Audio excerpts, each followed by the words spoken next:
허락하신 하나님의 말씀은 사도행전 15장 12절로 21절까지의 말씀입니다.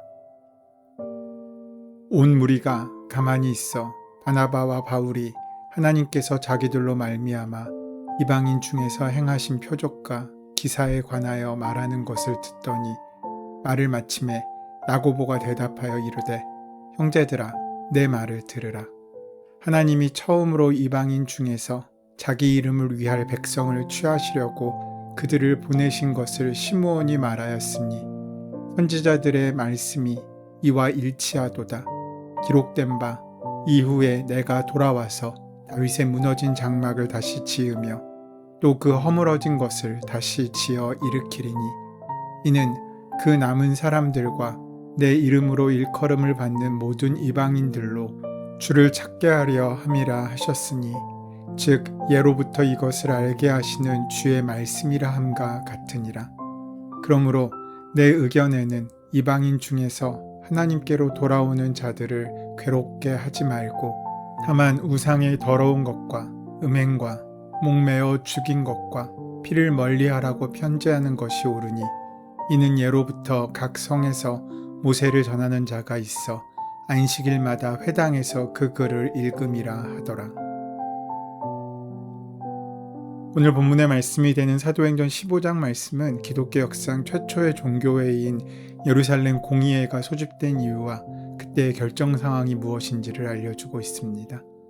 안디옥 교회의 파송을 받아 이방인 선교에 나섰던 선교사 바울과 바나바는 매우 인상적인 결과를 가지고 파송교회로 돌아오게 됩니다.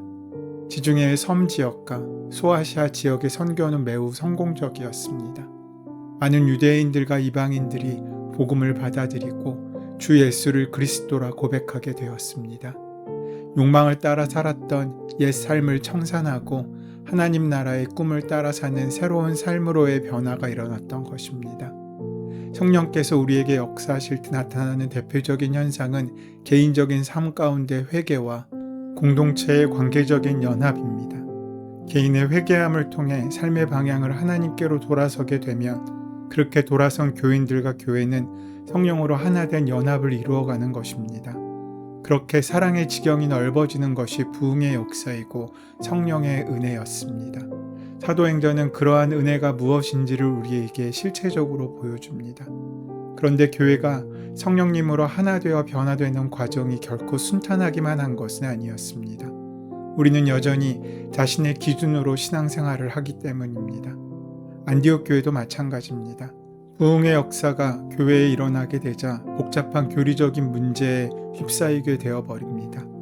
바울과 바나바가 자리를 비운 사이에 예루살렘 교회에서 내려온 사람들이 이방인들이 구원을 받기 위해서는 반드시 모세의 관례대로 할례를 받아야 한다고 가르쳤던 것입니다. 바울과 바나바와 그들 사이에 신학적인 논쟁이 벌어지게 됩니다. 구원받기 위해서는 할례를 받아야 한다는 주장과 구원은 하나님의 절대적인 주권에 속하기에 그것과 상관없다는 주장이 팽팽히 맞서게 됩니다. 이것은 적당한 선에서 타협할 문제가 아니었습니다. 유대교적인 전통을 갖고 있던 유대인들은 할례에 목숨을 건 사람들이었습니다. 그것 없이 하나님의 나라의 백성이 될 수 없다고 그들은 맹신했습니다. 하지만 이전에 자유인으로서 살았던 이방인들은 그러한 굴레를 도무지 받아들일 수 없었습니다. 그래서 안디옥 교회는 예루살렘 교회의 자문을 구하기로 했습니다. 바울과 바나바를 포함한 신도 몇 사람이 교회의 전송을 받고 떠나게 됩니다. 400마일 가까이 되는 먼 거리였습니다. 그들은 페니키아와 사마리아를 거쳐가면서 이미 복음을 받아들인 사람들을 만나 이방인들이 회개한 일을 함께 나누었습니다. 신도들은 매우 기쁘게 그 이야기를 청취했습니다. 그렇게 성령께서 역사하시는 부흥의 장면들에 대한 이야기들은 사람들의 가슴을 뛰게 만들었고 그렇게 흩어져 있던 사람들의 마음을 하나로 모아 같은 은혜의 지경에 같은 사역위에 설 수 있도록 은혜로 남게 되었습니다. 하나님의 은혜가 어떻게 드러났는지에 대한 생생한 증언은 이런저런 사정으로 숨을 죽인 채 신앙생활을 이어가던 사람들에게는 큰 위로와 기쁨이 되었을 것입니다. 복음의 기쁨은 그렇게 나누면 나눌수록 커지는 것입니다. 사절단은 예루살렘에서 교회와 사도들과 장로들에게 환영을 받습니다. 사도들 말고도 장로들이 등장하고 있음을 우리는 볼 수 있습니다. 장로는 유대교 공동체에서 지도자의 위치에 있던 사람들을 일컫는 말이었습니다. 대부분 나이도 많고 덕스러워서 사람들의 존경을 받는 권위 있는 사람들이었습니다. 베드로도 나중에 자신을 장로 가운데 하나라고 소개합니다. 이렇게 사도들과 장로들은 일종의 협의체를 이루고 있었고 예수님의 형제인 야고보가 그 중심에 있었던 것 같습니다. 예루살렘 공의회에서 바울과 바나바는 전도 보고를 합니다. 하나님께서 복음의 현장에서 그들과 함께 행하셨던 일들을 모두 보고하였습니다.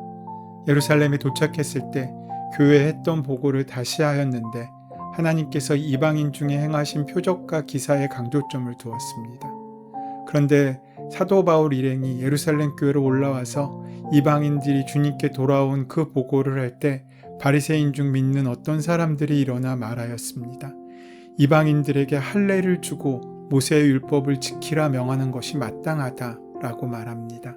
유대인들의 기준으로 하나님 나라에 합당한 백성은 그 몸에는 할례의 표식이 있고 또 삶을 통하여 율법을 지키는 사람이어야 한다는 생각이 그들을 지배하고 있었기 때문입니다. 그런데 이것이 그때 예루살렘 교회의 분위기였던 것 같습니다. 이방인들에 대한 선교가 상당히 진행되었는데도 불구하고 아직도 예루살렘 교회 안에는 이처럼 이방인들에 대한 편견의 장벽이 그대로 존재하고 있었습니다.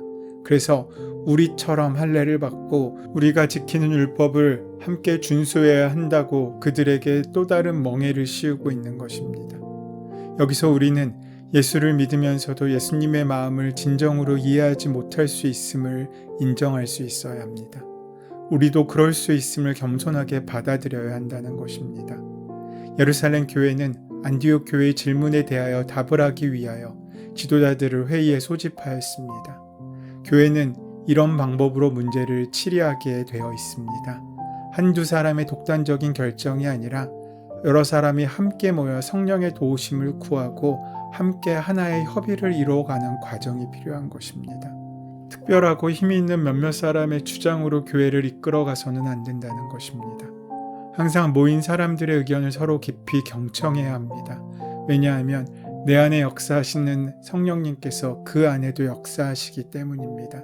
그 성령님께서 어떤 말씀을 하시는지 나에게 허락된 소리만이 아니라 누군가를 통하여 내게 들리게 하시는 그 말씀이 혹시 무엇인지 함께 듣고 서로 이야기를 나누며 그렇게 하나가 되어가는 과정이 필요하다는 것입니다.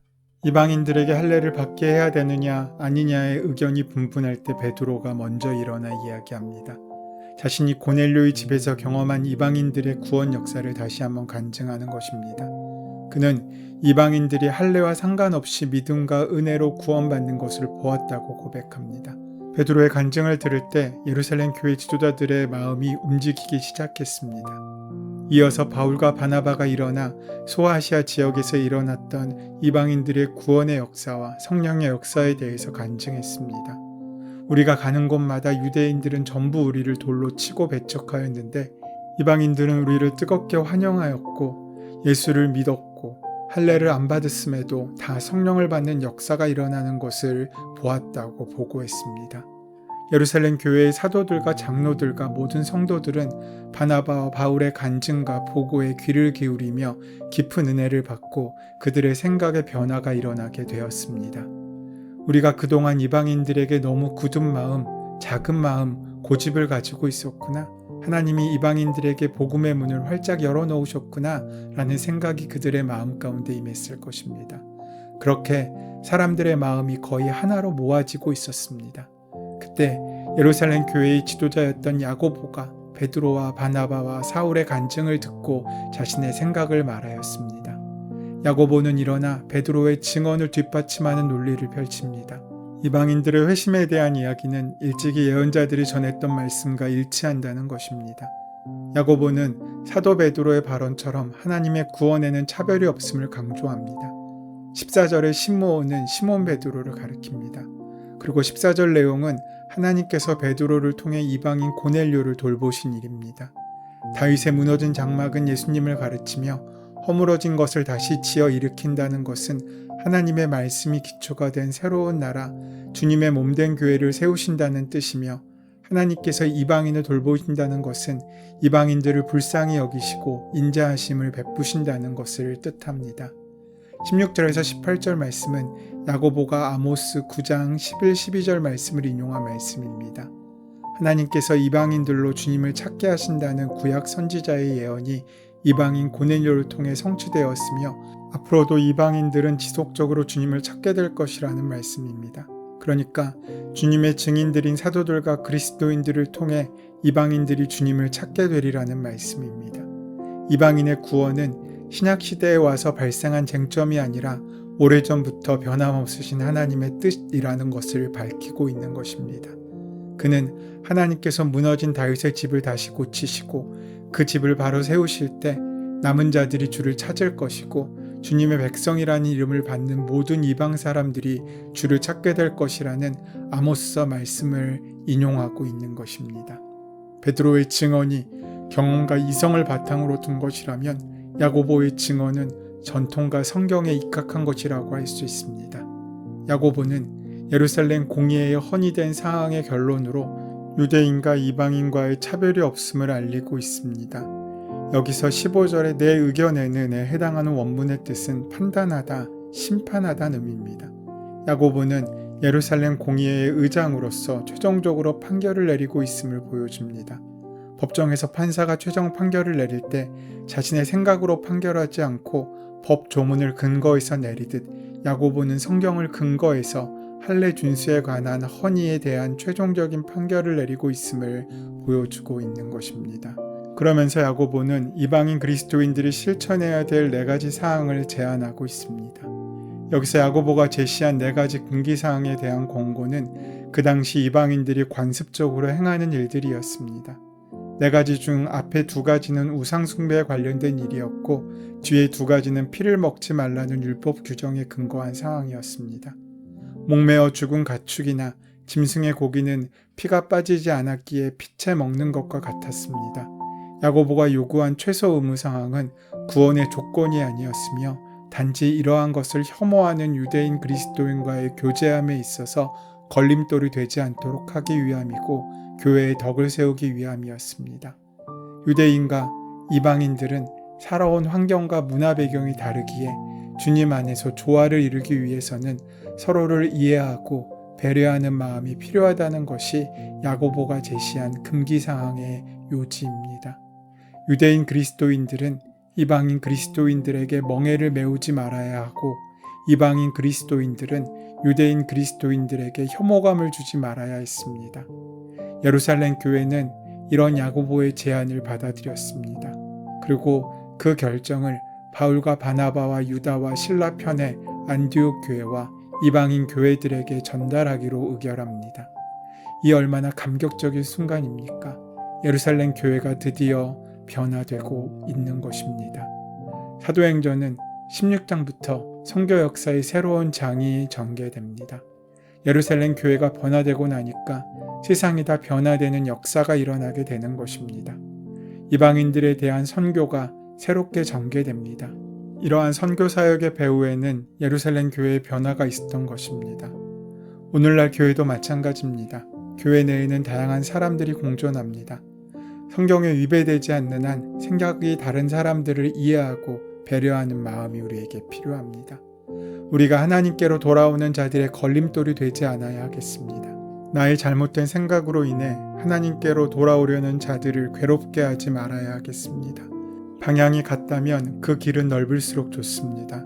하나님께서 원하시는 그 은혜의 지경이 넓어질 때 우리를 향하여 하나님의 은혜의 영광이 더 빛을 발하고, 그 빛을 향하여 세상에 갈급한 영혼들이 찾아오게 될 것입니다.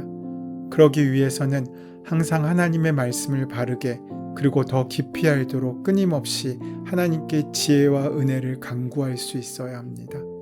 우리가 오늘 하루 살아가면서 만나는 또 직면하는 문제들을 두려워하지 말고 성령님의 도우심을 받아 하나님의 말씀 안에서 주님을 바르게, 그리고 더 깊이 더 올바르게 알아가는 기회로 삼을 수 있게 되기를 소원합니다.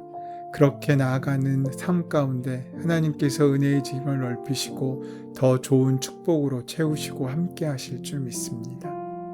은혜의 주님, 우리의 구원이 오직 주님의 은혜 가운데 허락된 것임을 온전히 믿고 알기에 누군가에게 멍에를 씌우는 자가 아니라 오히려 함께 그 길을 걸어가는 더 넓은 길로 설 수 있도록 인도하시고 역사하여 주시옵소서. 예수님의 이름으로 기도드립니다. 아멘. 이제 오늘 이 아침 우리에게 허락하신 본문의 말씀이 오늘 나에게 하시는 주님의 말씀으로 만나지기 위하여 본문의 말씀을 깊이 묵상하시고 함께 기도하는 시간 가지도록 하겠습니다. 함께 기도합니다.